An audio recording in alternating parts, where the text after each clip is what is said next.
Hello दोस्तों, type 2 और type 3 question हमने पिछले वीडियो में कर लिया था। आज हम टाइप 4 क्वेश्चन करेंगे। मैं हूं केसरीमल राजबोरा और आपका स्वागत है मैथ्स क्लासेज के यूट्यूब चैनल पर।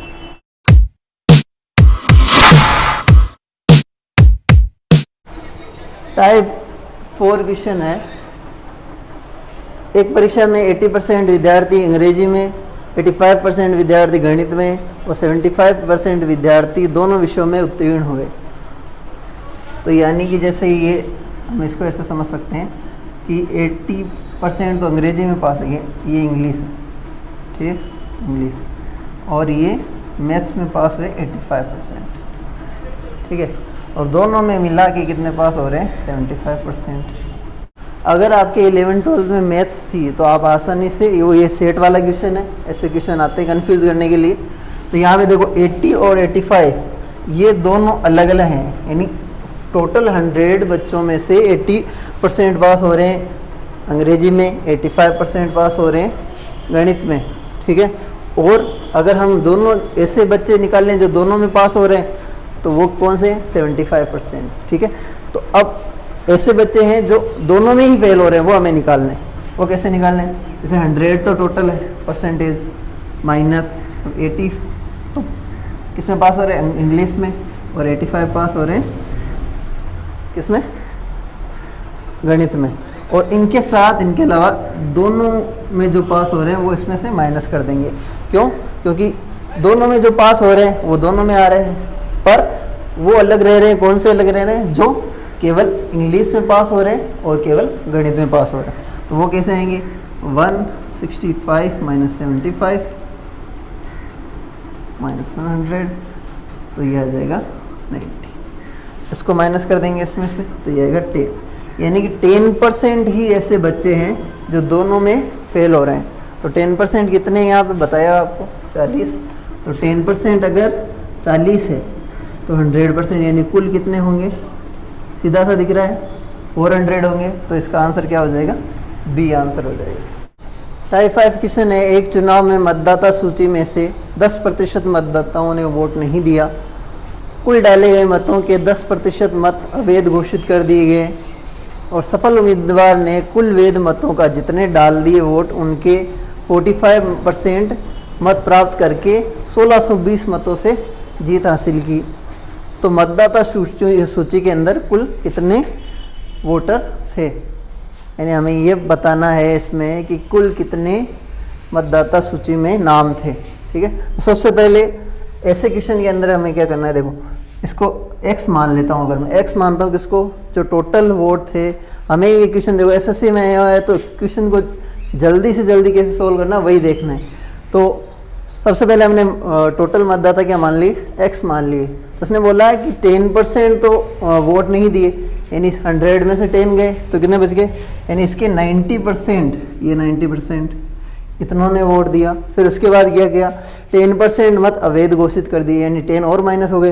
यानी अब इसका 10% यानी कम कर दिया, यानी 90, इसका 90% ने वोट दिए, यानी x के 90% तो वोट देने आए और इसके 90% के वैध टोटल जो मत थे वो वैध माने गए।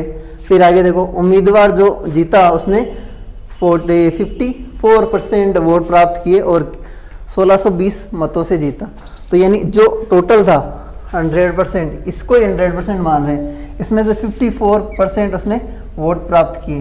तो कितने, दूसरे ने कितने किए, 46, यानी अगला कोई प्रतिद्वंदी होगा या बाकी जितने भी होंगे उसने कितने किए, 46%। तो आप देखो इन दोनों में उसने, जो जीता उसने इतने % प्राप्त किए, जो हारा उसने इतने, दोनों का अंतर कितना हो गया, 8%। यानी ये 8% वो कितना निकल के आ रहा है, 1620 निकल के आ रहे हैं।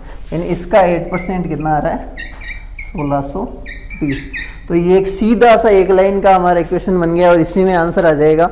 तो यहाँ पे देखो 2 0 से 2 0 हम यहाँ से ये कट कर देंगे, x को इधर ही रहने दो, बाकी सबको उधर भेज दो। 1620 मल्टीप्लाई 100 अपॉन, अब यहाँ पे हम इसको नीचे ही आ जाएगा, 9 मल्टीप्लाई 9 मल्टीप्लाई 8 यहाँ नीचे आ जाएगा।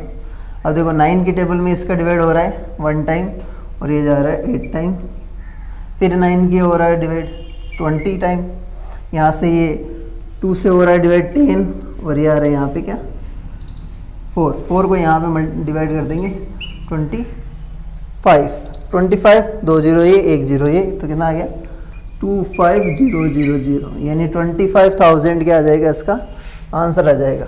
तो इस तरीके से हम फास्ट इसकी कैलकुलेशन कर सकते हैं। टाइप 6 क्वेश्चन समझने से पहले एक छोटा सा कॉन्सेप्ट समझ लेते हैं।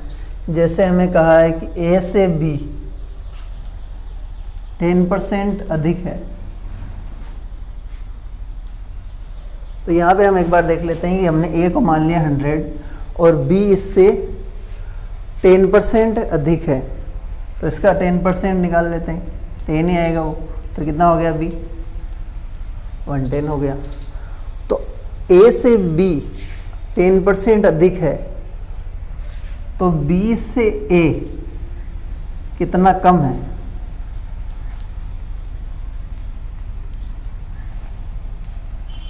ये कैसे पता चलेगा?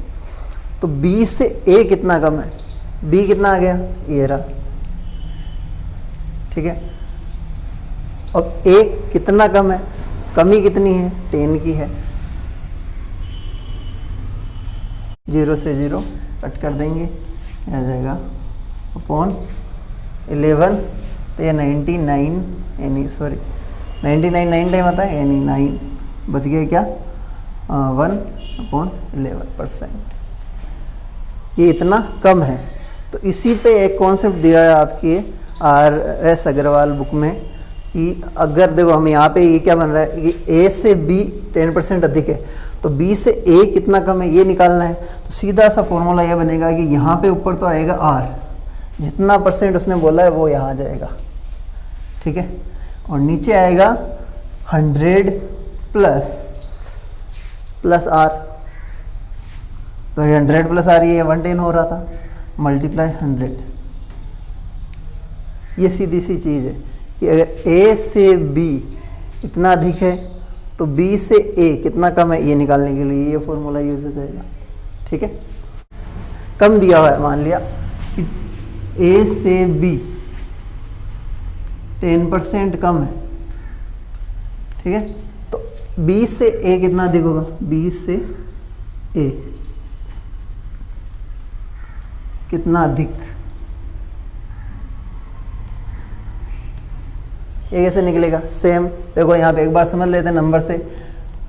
ये A से B, A 100 मान लो, B 10% कम यानी -10 होगा यानी 90 हो जाएगा, ये सीधा सा।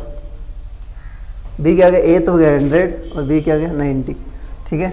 अब B से A कितना कम अधिक है, तो B से A कितना अधिक है, तो नीचे आ जाएगा B क्या है 90, ऊपर क्या है अधिक, यानी कि जो जितना अधिक है कितना अधिक है 10, तो 10 आ गया मल्टीप्लाई 100। तो ये कॉन्सेप्ट क्या बन रहा है कि ऊपर तो आ रहा है R, नीचे आ रहा है 100 माइनस R मल्टीप्लाई 100, तो ये फॉर्मूला बन रहा है। ये दो फॉर्मूले आपके RS अग्रवाल में सीधे से लिखे हुए, या तो आप याद कर लो, नहीं तो समझना है तो मैंने समझा दिया। इस तरीके से ये कॉन्सेप्ट काम कर रहा है। अब क्वेश्चन कैसे आता है इस पर वो बता देता हूँ। अभी जो हमने कॉन्सेप्ट सीखा था उस पर टाइप 6 के क्वेश्चन आते हैं, यानी टाइप 6 तरीके के क्वेश्चन आते हैं। जैसे खाद्य तेलों में 25% की वृद्धि होने पर गृहिणी को अपनी तेल की खपत में कितने प्रतिशत कमी करनी होगी कि खर्च न बढ़े, यानी जो 100 रुपये लग रहे हैं अगर मान लिया उसके घर के खर्च के, तो वो उतने ही लगने चाहिए। वो कॉन्सेप्ट वो का वही इसमें लगा सेम टू सेम, बस क्वेश्चन को थोड़ा सा अलग करके बता दिया। कमी नहीं पूछी कि कितना कम या ज़्यादा है, पर लगाना वही है। कैसे लगाना है, जैसे R% हमें पता है वो क्या था फॉर्मूला, ये था, ठीक है। और अब हमें फॉर्मूला याद नहीं रह रहा तो आपको क्या करना है, कॉन्सेप्ट को एक बार समझ लेना है। फॉर्मूला याद करने की ज़रूरत ही नहीं है कि वृद्धि कितनी हो रही है, ये वृद्धि है, ठीक है। 100 में कितनी वृद्धि हो रही है और इसमें कमी कितने प्रतिशत की करनी पड़ेगी, ये कमी। तो हो जाएगा 25/125 मल्टीप्लाई बाई 100। 25 का डिवाइड होता है 125 में 5 टाइम, 5 का डिवाइड यहाँ हो जाएगा 20, तो 20% की इसको क्या करनी पड़ेगी, कम ही करनी पड़ेगी, सी इसका आंसर हो जाएगा। तो दोस्तों हमने टाइप 6 तक के क्वेश्चन प्रतिशतता चैप्टर के हमने कर लिए हैं। टॉपिक ये हमारा लगभग पूरा कंप्लीट हो चुका है, क्योंकि टाइप 6 क्वेश्चन तक ही इसमें 6 टाइप के क्वेश्चन ही हैं जो बार बार थोड़े घुमा फिरा के पूछ लिए जाते हैं। अगर आपका कॉन्सेप्ट क्लियर हो गया है तो आप इसके किसी भी तरीके के क्वेश्चन को जो हर टाइप में थोड़ा सा बदलाव करके पूछे जाते हैं वो आप आराम से कर सकते हो, चाहे वो एसएससी एग्ज़ाम हो या पटवार एग्ज़ाम हो, पीटीटी हो, कोई सा भी एग्ज़ाम हो जिसमें बेसिक मैथ्स आती है। थोड़े से जो हार्ड लेवल के जो क्वेश्चन है वो इन्हीं से बनाए जाते हैं। टाइप यही होगा, थोड़ा सा उसमें से थोड़ा उसको घुमा के बता देते हैं ताकि एग्ज़ाम में आपका टाइम कंज्यूम ज़्यादा करे वो। तो आपको अगर प्रैक्टिस होगी तो वो टाइम नहीं खाएगा एग्ज़ाम में, आप क्वेश्चन को जल्दी कर सकते हैं। जैसे ये क्वेश्चन इस कॉन्सेप्ट की हेल्प से जल्दी हो गया। अगर हम नॉर्मल ट्रेडिशन मेथड से करते 100 लेते, उसके खर्च को लेते, अलग अलग उनको माइनस प्लस करते हैं तो उसमें थोड़ा सा ज़्यादा टाइम लग जाता। तो हमें कॉन्सेप्ट को एक बार समझ लेना है और जल्दी जो तरीका इसमें फास्ट जो यूज आ सकता है, यानी जो इस क्वेश्चन को फास्ट सोल्व कर सकता है, वही तरीका क्वेश्चन में लगाना है। तो परसेंटेज चैप्टर हमारा यहाँ पे जो टॉपिक था परसेंटेज वो ख़त्म हो चुका है। हम एक बार संख्याओं के बारे में सीखेंगे और भाजकता के जो नियम हैं यानी डिविजिबिलिटी जो रूल है वो एक बार देखेंगे, ताकि जो बेस है वो एक बार क्लियर हो जाए। उसके बाद हम अगला टॉपिक स्टार्ट करेंगे। थैंक यू, जय हिंद।